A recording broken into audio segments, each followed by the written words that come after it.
Hey guys, Dr. Tim Uselton here with Trinity Integrated Medical, and I wanted to reach out to you and tell you today about how safe and effective chiropractic care can be.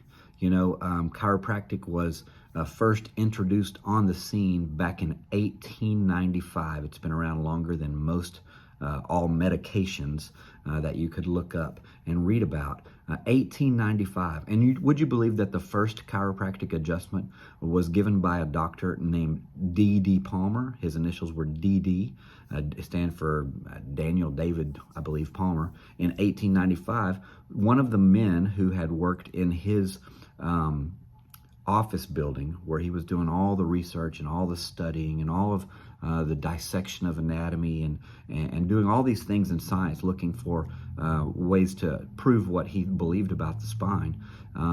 This man named Harvey Lillard came in and had been suffering from deafness. He could not hear because of an accident he had had earlier in his life. He wasn't born deaf, but he had had something fall on him, the story goes, and it had pinched something in his neck, and it caused his ears to not work. So D.D. Palmer convinced Harvey Lillard to let him work on his neck to see if that could help him. And lo and behold, after an adjustment that later became what was called an adjustment to the spine, Harvey Lillard, the story says, he could hear. He ran to the windows, as a matter of fact, and the first thing he heard was horses on a cobblestone street. Now, that's the history of the very first chiropractic adjustment. As you can imagine, D.D. Palmer thought he had discovered a cure for deafness. In all reality, he knew more than that, actually. That's kind of what spread the word, but that was in Davenport, Iowa. And over the next several years, 20 or 25 years, he really honed in this chiropractic adjustment. Then his son came along, B.J. Palmer, and he took it to whole new levels, just oftentimes like our kids do when we think we've got really something successful going. Then our kids come along and take it, to the world, and all of a sudden it blows up. But that's what B.J. Palmer did to his father's discovery, this Discoverer of Chiropractic in 1895. So since then, we've really done lots and lots of more research, obviously. We've had 128 more years go by.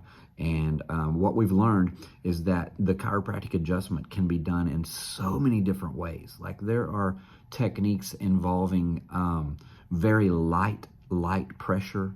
There are techniques that involve real heavy pressure with massive amounts of torque and manipulation. There are instruments that we use now that literally take all of the force out of the adjustment, and they replace that force with a repetitive impulse. And that high frequency of impulse does the same exact results as the one big movement, like herky-jerky crack. And I'm not advocating one versus the other. Each patient kind of dictates what it is we do as chiropractors on their spine. But I can tell you this, if we both had to put a nail into the wall, into some sheetrock, and you had a big hammer in your hand, and you went boom, and it went right in, that's a one hit. Well, I could get my nail in the wall as well by taking my shoe off or grabbing, something that I had, like if I didn't have a hammer, I might have a pair of pliers, and I might tap, tap, tap, tap, tap, tap, tap, tap, tap, tap, tap, tap, tap, and eventually I would finish with the nail in the wall, just like the big kaboom. What's the difference? Well, it's low force with high frequency, or it's low frequency, one hit, with high force. But the end result is that the nail's in the wall. The same is true with the adjustment. We can get good movement in the spine and actually put the positioning of the bones on one another, in relation to one another, in a more balanced position with very low force techniques or with high force techniques.